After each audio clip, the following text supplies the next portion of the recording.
La descente de l'esprit équivaut à un changement d'esprit, c'est-à-dire à un renversement des idées qui conviennent à l'esprit planétaire de l'homme, en faveur de l'esprit universel de l'homme.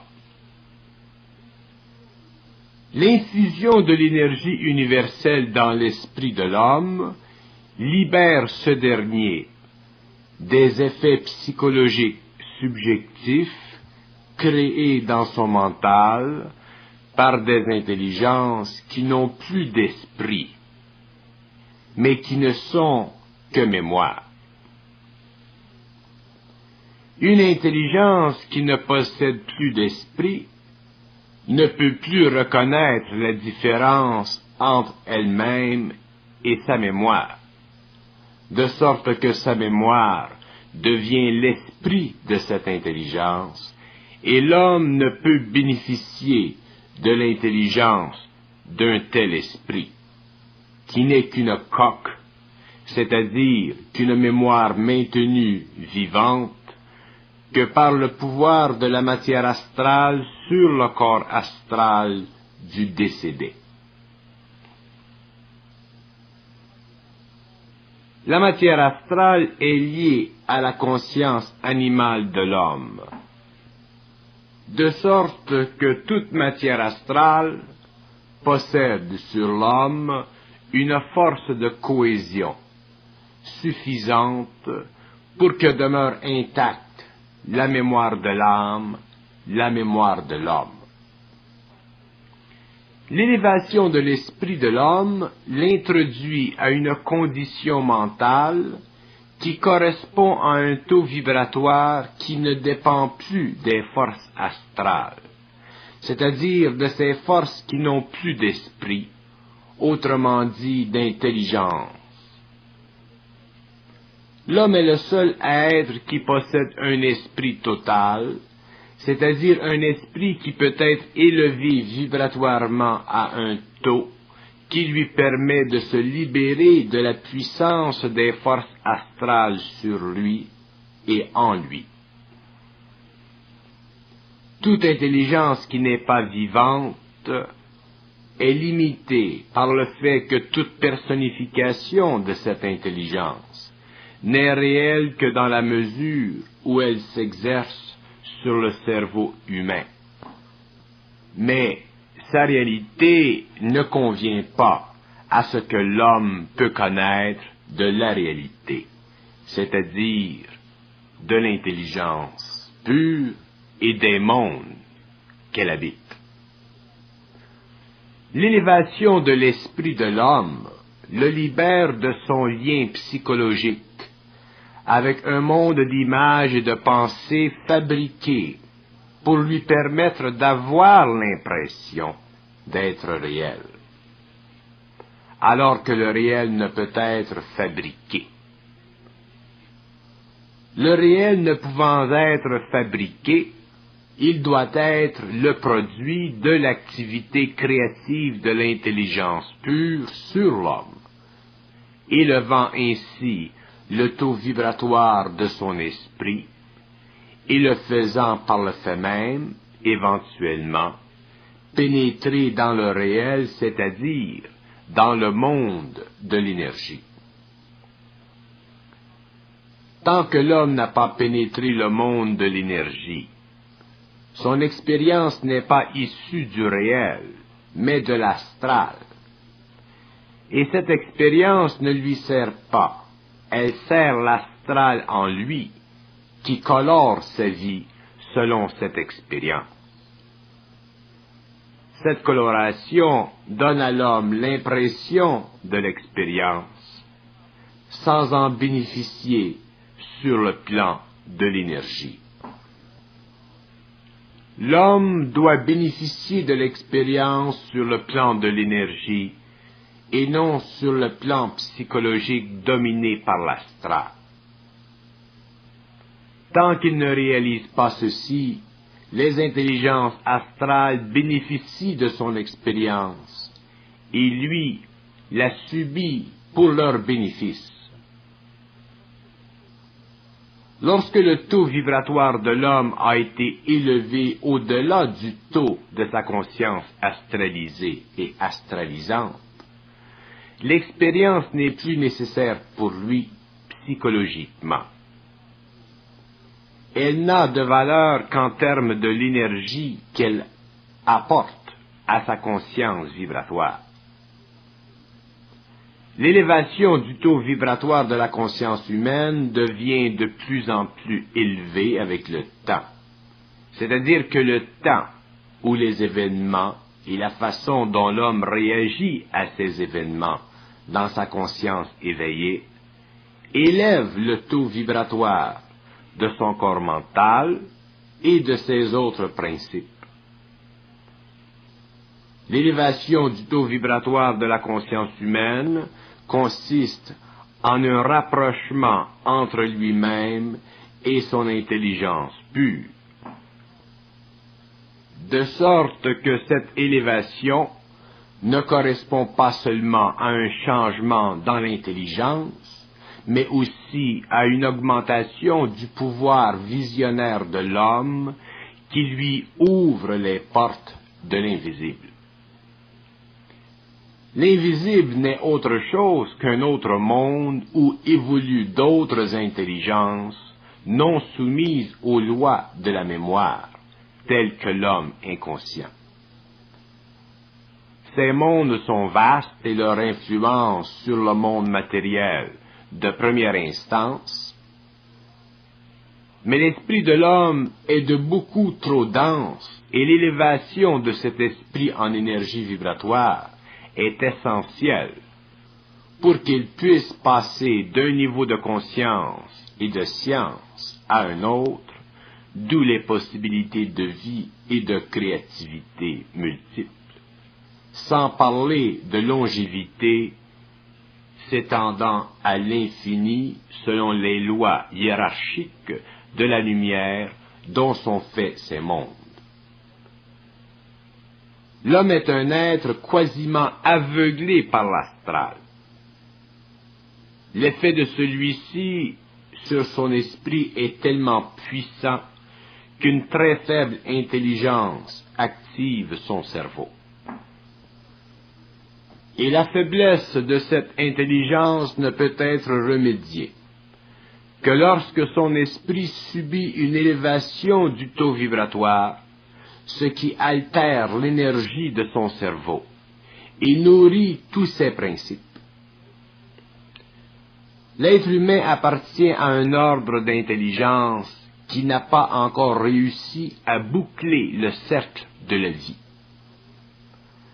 L'être humain, non pas à cause de son corps matériel, mais à cause de son esprit, n'a pas encore réussi à s'élever au-delà des lois de la matière. Il est la seule espèce intelligente dans la galaxie à ne pas encore comprendre les lois de la vie et de l'intelligence. L'élévation du taux vibratoire de l'esprit humain est une condition essentielle de l'évolution sur la Terre.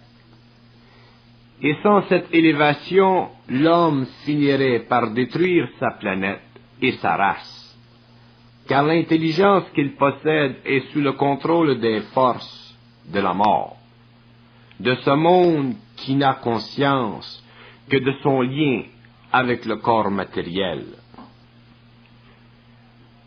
et qui cherche par tous les moyens possibles et imaginables de continuer son expérience à travers l'homme, en se servant de son cerveau. Voilà pourquoi l'esprit de l'homme est sans pouvoir. Car il sert à d'autres esprits, qui sont sans intelligence, sans lumière, alors que lui-même n'a pas conscience d'être utilisé à leurs fins de toutes sortes. L'élévation de l'esprit ne veut pas dire l'éducation de l'esprit, mais l'harmonisation de l'esprit de l'homme vis-à-vis l'énergie universelle en lui. qui communique par le plan mental supérieur. Lorsque l'esprit de l'homme enregistre des propos lui venant des circuits universels, il est forcé de dissocier sa réalité matérielle de sa réalité mentale. Et c'est cette dissociation qui élève son esprit, qui donne à son esprit une liberté qui ne peut être acquise par l'éducation philosophique. Car au cours de l'éducation philosophique, l'homme n'est pas à l'écoute des circuits universels, mais s'occupe du jeu de ses pensées hautement réflexives pour approfondir l'existence humaine et ses questions qui font partie de l'inconscience de son esprit. L'élévation de l'esprit n'a plus de fin lorsque le processus est commencé. Car l'intelligence réelle de l'homme, ou son intelligence des mystères, ne cesse de croître, puisqu'il a accès de plus en plus à des domaines du réel qui font partie de son pouvoir de conscience. Le pouvoir de conscience étant cet état d'esprit qui permet à l'homme d'aller de plus en plus profondément dans la compréhension de ce qui est au-delà de ses sens. L'élévation d'esprit correspond à ce pouvoir, selon que le rapport entre l'énergie universelle et l'esprit de l'homme s'ajuste de plus en plus, jusqu'à ce que la dualité ne trouble plus la personnalité, jusqu'à ce que l'intelligence universelle ou l'esprit réel dans l'homme, ou l'esprit réalisé dans l'homme, ou l'esprit libre dans l'homme, soit parfaitement en rapport avec l'ego de l'homme ou l'intelligence inférieure de l'homme. Pour que le rapport soit parfait entre l'esprit de l'homme et l'esprit dans l'homme, il faut que l'homme s'habitue non pas à l'intelligence de son esprit, mais à l'intelligence de l'esprit en lui. Autrement dit, non pas à l'intelligence de son ego ou de son esprit non libéré, mais à l'intelligence de l'esprit en lui. Car cette intelligence ne dépend pas des sens de l'homme, ni de sa mémoire, de sorte que son esprit s'élève en vibration, et il comprend de plus en plus ce qui est en dehors de ses sens, de sorte qu'il peut, petit à petit, être libéré de ses sens, et entrer dans le monde des intelligences qui gouvernent la matière et ses formes multiples. L'élévation de l'esprit est un phénomène supramatériel, dans ce sens que le phénomène coïncide avec le développement de la conscience éthérique qui sera la conscience supérieure de l'homme à venir. Cette conscience ne peut être réfléchie, car les sens matériels n'y ont pas accès. Or, le monde que cette conscience permet de connaître est un monde dont l'énergie est la force motrice du monde matériel que connaît l'homme par ses sens. L'élévation de l'esprit ne peut être que graduellement croissant chez l'homme, car son tempérament naturel, sa personnalité, doivent être ajustés à ce changement, car la demeure de l'esprit de l'homme, son corps matériel, son système nerveux, ses émotions et ses pensées doivent être intégrés, c'est-à-dire vibratoirement ajustés à une vibration supérieure qui coïncide avec la vibration de l'éther, ou de ces mondes de l'intelligence pure qui sous-tendent la matière.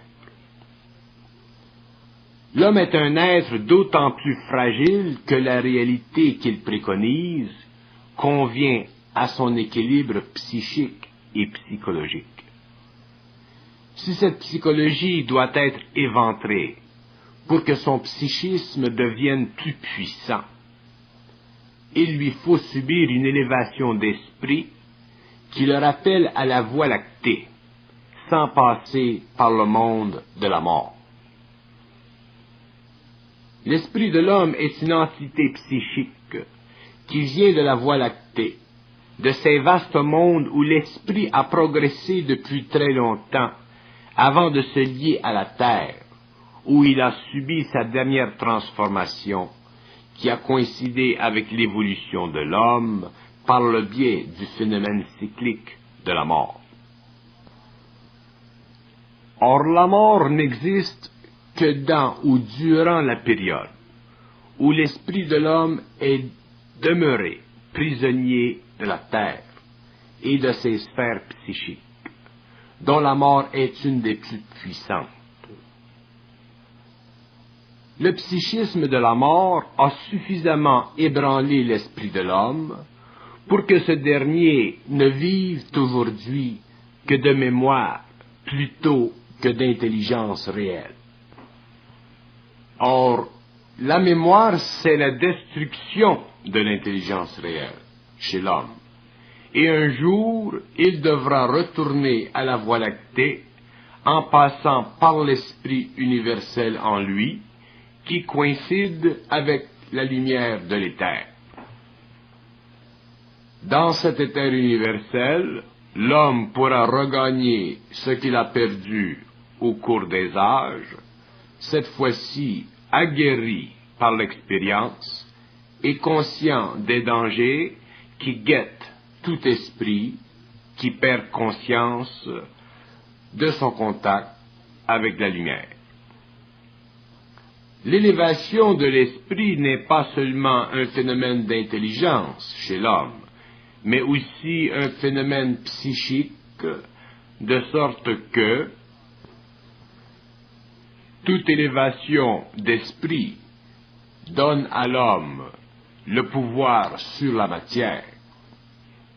Le pouvoir de l'homme sur la matière, sur la nature, n'est pas une condition de vie psychologique, mais une condition de vie psychique. Et ce pouvoir est essentiel si l'homme doit un jour retourner au monde des intelligences qui sous-tendent la matière de la Voie lactée. L'élévation d'esprit fait perdre à l'homme sa notion d'être, afin de développer l'état d'être. La différence entre les deux est simple. La notion d'être lui donne sa psychologie subjective et l'état d'être son intelligence créative, libre de la psychologie subjective. Ce que l'on peut appeler son psychisme créatif et dynamique. C'est par son psychisme qu'il redécouvrira son pouvoir sur la matière et qu'il pourra comprendre les lois de la vie matérielle et psychique qui la sous-tend.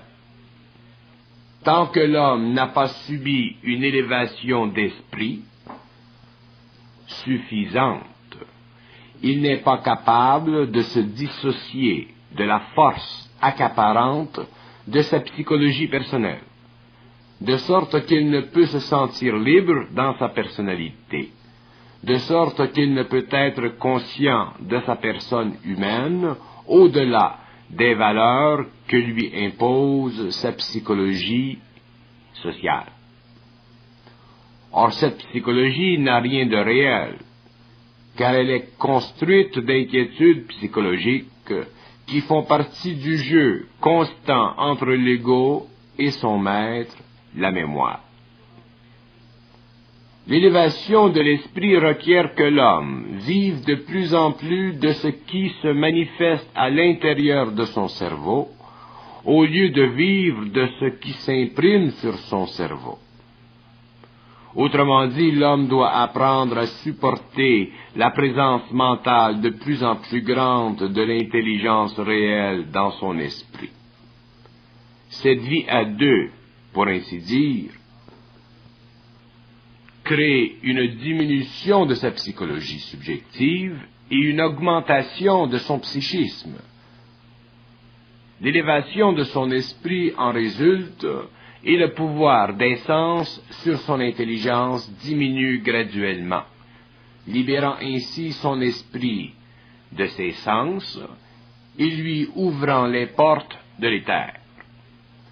Le pouvoir des sens sur l'intelligence de l'homme ou sur son esprit est tellement grand qu'il est impossible à l'homme de vivre parfaitement de son esprit, de sorte qu'il est impossible à l'homme de reconnaître l'infinité de la Voie lactée à la portée de son expérience. L'équilibre entre son intelligence matérielle et son intelligence suprasensible étant toujours fixé par le pouvoir des sens et non par le pouvoir de son esprit. Or, le pouvoir de son esprit grandit avec la diminution en lui du pouvoir de la mort. La diminution du pouvoir de la mort sur l'homme coïncide avec l'élévation de son esprit jusqu'au jour où l'homme sait bel et bien que la mort ne peut plus rien contre lui, car l'intelligence de son esprit coïncide parfaitement avec l'intelligence de la Voie lactée. C'est ce rapprochement que l'on appelle fusion, c'est-à-dire unification de ce qui est mortel avec ce qui est éternel et sans fin. Le produit de cette unification, c'est l'immortalité de l'homme et le développement d'une nouvelle race terrestre, jamais plus limitée par le monde des sens et jamais plus influencée par le monde de la mort. L'élévation de l'esprit comprend 3 phases majeures chez l'homme. Premièrement, la prise de conscience qui lui vient à la suite de la réalisation que sa faculté intellectuelle est le produit d'une nécessité psychologique liée à l'illusion que ses sens donnent à son ego. Deuxièmement, le développement graduel et inévitable de la communication télépathique mentale de plus en plus raffinée jusqu'à la perte totale de l'illusion de l'intellect, ouvrant ainsi à l'homme les portes de l'intelligence pure et prépersonnelle. Troisièmement, la descente sur les plans de la conscience humaine d'une énergie, d'une force, qui est la volonté et l'intelligence réelle reliées à l'éther de l'homme et progressant selon le caractère évolutif de l'esprit, qui se détache de plus en plus de l'ego psychologique pour ne vivre que d'un psychisme qui convient à la réalité occulte et créative de tous les hommes qui doivent atteindre ce stage d'évolution avancée. L'élévation de l'esprit n'est pas sous le contrôle de l'homme, car son ego ne peut altérer sa conscience vitale, bien qu'il puisse développer des caractéristiques plus ou moins bénéfiques, permettant à sa conscience vitale d'être plus active en lui. Mais la conscience vitale de l'homme est le produit de l'activité non restreinte de son esprit, sous l'instance vibratoire de l'énergie créative cosmique, que l'on peut appeler conscience supérieure en lui. Or, cette conscience supérieure, une fois établie chez l'homme, permet à son esprit de prendre contrôle du domaine matériel humain, à cause de son libre mouvement dans l'éther de la matière. L'éther conserve l'homme, c'est-à-dire que l'homme naît de l'éther et doit y retourner. Une des grandes réalités encore inconnues de l'homme se cache derrière le voile de ses sens. Et cette réalité ne peut être conquise par l'homme que suite à l'élévation de son esprit, c'est-à-dire suite à la transmutation de son énergie émotive astrale en énergie mentale ou énergie d'intelligence. L'énergie de l'intelligence est la seule qui puisse ouvrir l'éther à l'homme et élever sa conscience au-delà de sa conscience astralisée, celle qui est dominée par ses sens matériels. L'homme procède par étapes à la conquête de sa liberté, et ces étapes sont comptées. La dernière qu'il doit franchir le portera au-delà du seuil de la mort naturelle, d'où il découvrira le secret de sa vie et de son passage sur le plan matériel. Mais son esprit est lourd de conséquences, car pour l'esprit, ou pour que l'esprit de l'homme puisse corriger l'erreur de l'incarnation, c'est-à-dire l'ignorance des lois de l'esprit, il doit recouvrir une vue totale de son esprit, c'est-à-dire qu'il doit être capable de supporter le poids de la réalisation qui vient à tout être qui ose défier les principes de vérité et de mensonge inculqués par l'éducation et la philosophie. Toute science, c'est-à-dire tout savoir, doit être fondée sur l'esprit et non sur la pensée humaine, car cette dernière ne fait pas partie de l'esprit, tel que le croit l'homme, mais de la mémoire et du contact entre l'homme et les plans de la mort. Cette condition est tellement effarante qu'il n'est pas inutile de dire que l'évolution, c'est la destruction de la vérité et du mensonge. Ces deux facettes de la pensée humaine sont le conditionnement de l'esprit de l'homme. Et tout homme qui a reconnu la polarité de la pensée a reconnu la nécessité de ne se plier à aucune autre dictée que celle qui procède de son propre esprit, c'est-à-dire de sa propre intelligence réelle. L'élévation de l'esprit de l'homme coïncide avec l'élévation de la conscience humaine et l'abolition de la loi terrestre de la pensée subjective. Cette nouvelle condition de vie sur terre élèvera si haut l'esprit de l'homme que viendra le jour où le taux vibratoire du cerveau humain permettra que l'espace entre les atomes soit visité par l'homme en esprit. Et ceci marquera la fin de la science matérialiste, car l'homme pourra enfin connaître l'éther, c'est-à-dire la limite inférieure et extrême de la matière, et son lien avec les forces de vie qui évoluent et dirigent l'évolution des sphères sera établi. L'évolution de l'esprit doit coïncider avec le transport en commun que connaîtra certains hommes et d'autres êtres venus d'ailleurs. Ce transport en commun marquera la fin de l'humanité telle que nous l'avons connue. Il est inutile pour l'être humain de croire que la Terre entière peut être élevée en vibration, car la population globale est trop différenciée en évolution pour que l'humanité passe d'un stage à un autre d'évolution dans son ensemble, instantanément. L'évolution de la Terre doit progresser par étapes. L'évolution de certains individus, par contre, est marquée d'une finalité, qui sera réalisée en fonction de leur pénétration sur les plans supérieurs de la conscience, dont ils sont déjà partiellement conscients. Cette conscience doit grandir jusqu'au jour où l'éther, ou la conscience atomique, doit être sommée d'interpénétrer avec la conscience humaine pour que se généralise sur le globe les forces de l'intelligence dont la fonction première sera de créer une société invulnérable. L'homme ne comprend pas encore le rôle de son esprit sur la matière. Il ne comprend pas que l'esprit en lui est d'autant plus puissant qu'il n'est pas affecté par sa nature inférieure, nature manifestée selon ses émotions et ses pensées subjectives.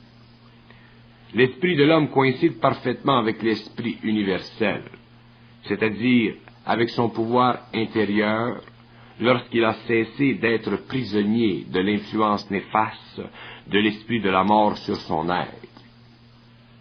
L'homme est tellement ignorant de tout que son propre esprit est impuissant à changer les vibrations de ses corps subtils afin de le relancer dans une courbe d'évolution.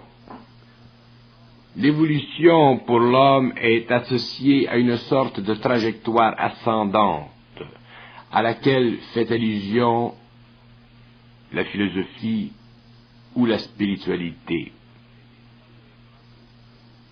Mais en fait, l'évolution n'est qu'un mot qui fait résonner en lui quelque chose qu'il aime entendre, mais ne comprend pas le sens. L'évolution de l'esprit de l'homme est déjà présente dans sa manifestation matérielle. Il suffit à l'homme de sentir le début de son intelligence pour que cette évolution ne soit plus une quête philosophique ou spirituelle, mais un acheminement créatif et graduel vers l'état du surhomme. L'attitude psychologique de l'homme moderne l'entraîne dans son psychologisme qui naît de l'inquiétude, alors que l'homme ne devrait vivre que de certitude. Mais pour vivre de certitude, il faut qu'il ait subi une élévation suffisante de son esprit, pour que sa pensée n'ait jamais plus sur lui l'emprise d'antan. Sa pensée doit être racinée, c'est-à-dire son intelligence élevée et ajustée au fur et à mesure qu'il subit la pénétration et l'action travaillante de l'énergie.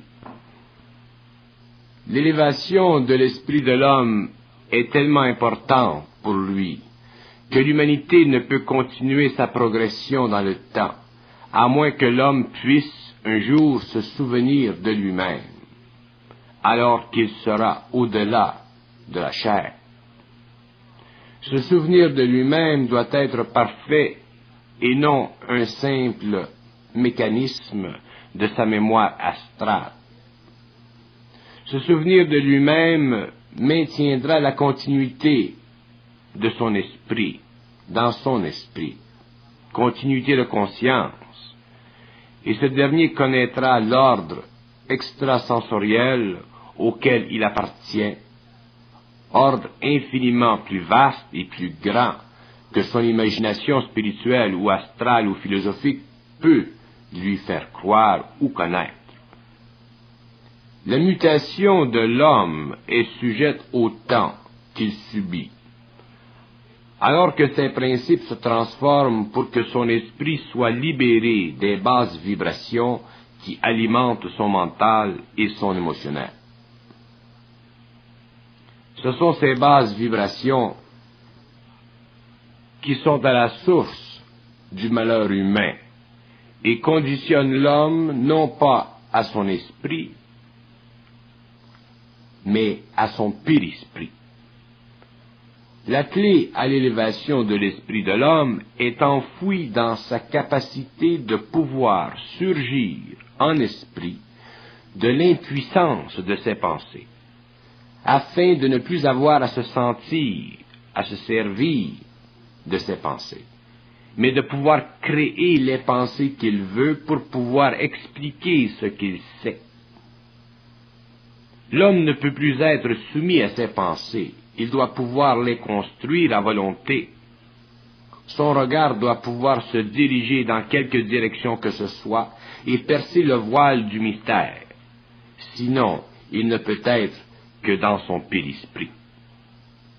Et le périsprit n'a aucun pouvoir, puisqu'il est l'émanation d'intelligence inférieure, c'est-à-dire d'intelligence qui n'est pas pure, mais simplement expérimentale.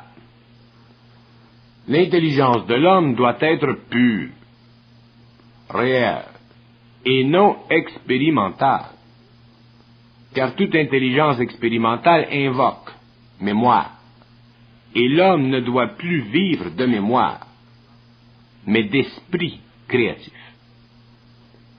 Il est certain que cette nouvelle dimension de l'esprit chez l'homme ne peut lui venir qu'au fur et à mesure qu'il se rapproche de lui-même et qu'il s'éloigne des impressions créées sur son esprit par des intelligences, par des forces qui opèrent à travers sa pensée sur les plans invisibles de la terre.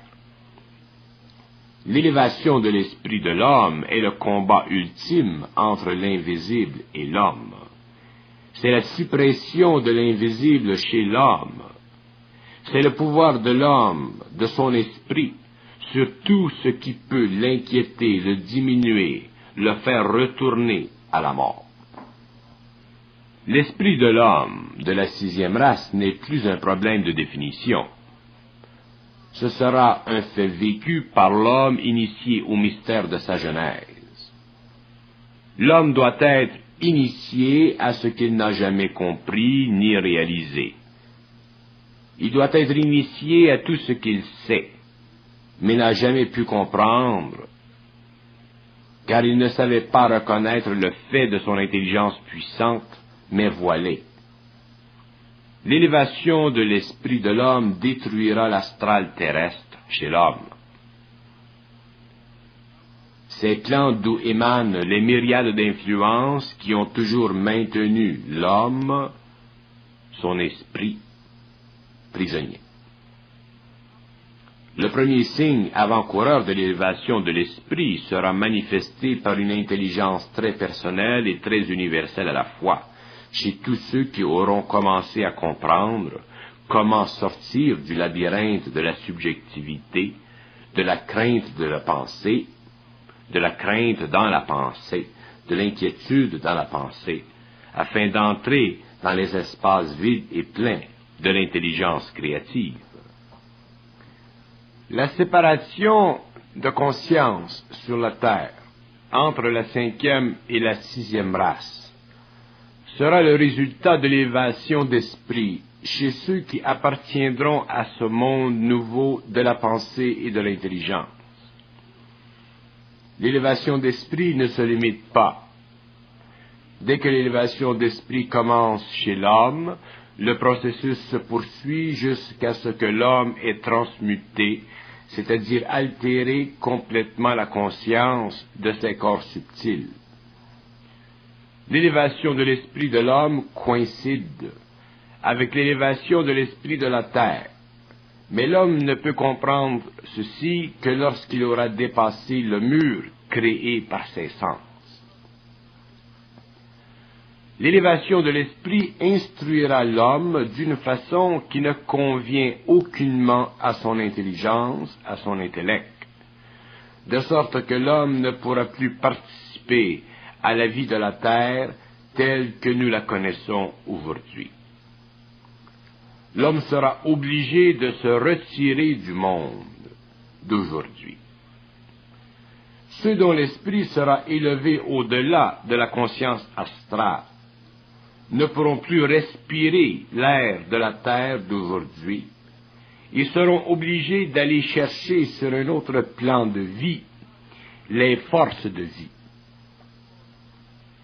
Pour évoluer, le corps astral de l'homme doit être transmuté en énergie éthérique. Et cette énergie nouvelle sera celle qui alimentera l'homme de demain. Cette énergie sera sa nourriture et l'homme ne sera plus sous le contrôle de l'énergie animale. Alors l'homme n'aura plus à respirer de l'air pour survivre. Il vivra d'une énergie qui ne se dégrade plus, mais qui demeure inviolable car cette énergie n'est pas créée par combustion. Le fait que l'homme se nourrit d'une énergie qui se crée par combustion l'assujettit aux forces astrales qui s'occupent de ce phénomène sur le plan matériel. Alors, si la combustion est une activité astrale sur le plan matériel, il est normal que l'homme de demain soit libéré de cette combustion, puisqu'il sera libéré de l'astral. L'élévation de l'esprit est importante pour l'homme pour cette raison. Plus l'homme est astral, plus il respire, et plus il respire, plus il est astral. L'élévation de l'esprit de l'homme engendrera en lui une nouvelle énergie, et cette énergie sera son soutien, et de cette énergie il pourra vivre au-delà des possibilités que connaît l'homme d'aujourd'hui. L'élévation de l'esprit veut dire aussi la descente dans la matière de l'énergie de l'esprit.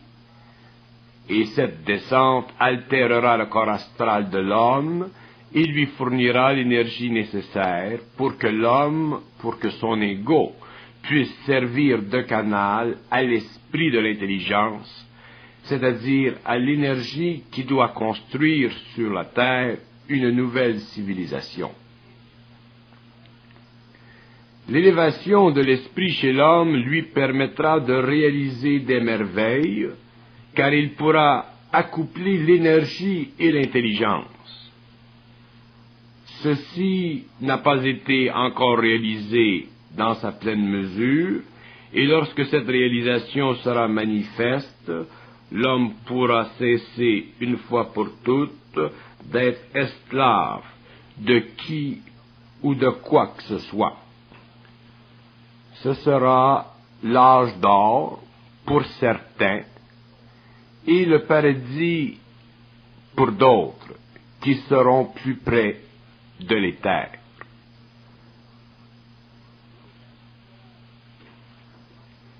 L'élévation de l'esprit n'est pas une condition planétaire.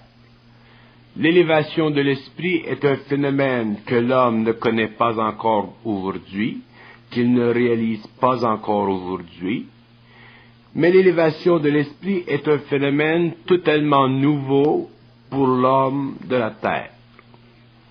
Ce phénomène est tellement nouveau que l'homme ne peut le comprendre qu'au fur et à mesure que cette élévation se manifeste chez lui.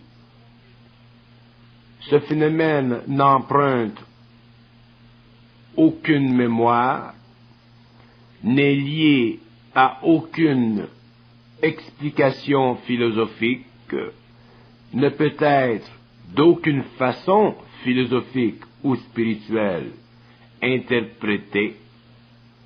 Ce phénomène est réellement, dans sa pleine mesure, l'actualisation de plus en plus concrète dans la matière des forces de l'esprit, c'est-à-dire des forces de ces intelligences très avancées qui coordonneront dans l'avenir leurs activités avec l'homme, avec le mortel. De sorte que l'élévation de l'esprit, le phénomène de l'élévation de l'esprit, est effectivement le phénomène de la solarisation de l'homme, le phénomène qui permettra à l'homme, dans les générations à venir, de comprendre ce qu'il n'a jamais compris, de réaliser ce qu'il n'a jamais pu réaliser, et de réinventer la nature de la vie. Réinventer la nature de la vie dans ce sens que la vie sera vécue d'une façon totalement autre, qui est cachée aujourd'hui à l'homme qui évolue, parce que la vie, l'intelligence de la vie, l'esprit qui descend dans la matière, ne peut se faire comprendre de l'homme que lorsque l'homme est déjà dans cette énergie. C'est pourquoi il y a une limite à la philosophie, il y a une limite à l'explication philosophique, et que l'homme découvrira au fur et à mesure que le temps avance, que l'élévation de l'esprit est l'élévation de l'homme et la descente de l'énergie universelle sur la terre. L'homme ne doit plus, un jour, respirer de l'air de la terre comme il l'a fait pendant longtemps.